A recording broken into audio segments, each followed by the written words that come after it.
पुढची एक महत्त्वाची बातमी आहे। गेल्या काही दिवसांमध्ये मनसे आणि शिवसेना उबाठा युतीच्या चर्चा मोठ्या प्रमाणात सुरू आहेत। अशातच मनसे नेते संदीप देशपांडे आणि उबाठाचे खासदार संजय राऊत यांच्यामध्ये जुंपल्याचं बघायला मिळालं।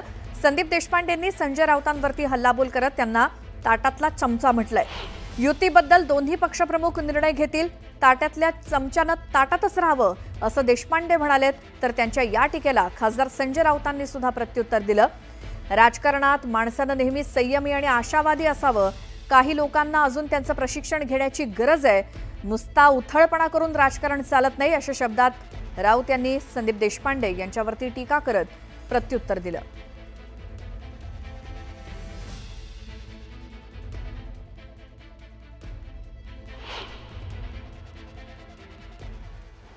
ताटातले जे चमचे असतात ना, त्यांनी चमच्याचंच काम करावं। त्यांनी बाहेरून घास भरवण्याचा प्रयत्न आम्हाला करू नये। असं आहे की आत्तापर्यंत शिवसेनेकडनं मनसेची युती करायची आहे असं एकदाही सन्माननीय पक्षप्रमुख उद्धव ठाकरे म्हणालेले नाहीत, हे मी स्पष्ट करतो। त्यामुळे कोणी काही त्याच्यावर बोलण्याचा विषयच येत नाही। जे चमचे आहेत आजूबाजूचे तेच रोज ढिंडोरा पिटवतात सकारात्मक असल्याचा। पक्षप्रमुखांची इच्छा आहे की नाही हे आम्हाला अजून समजलेलं नाही, त्यामुळे त्यावर बोलायचा विषयच येत नाही। मी वारंवार सांगतो की उद्धव ठाकरे आणि राज ठाकरे हे दोन नेते किंवा भाऊच निर्णय घेतील। हे दोन भाऊच निर्णय घेतील।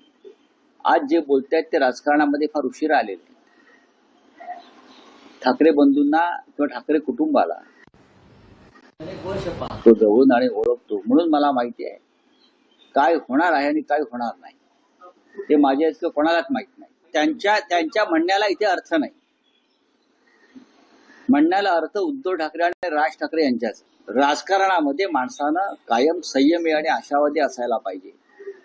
काही लोकांना अजून त्याचं प्रशिक्षण घेण्याची गरज आहे।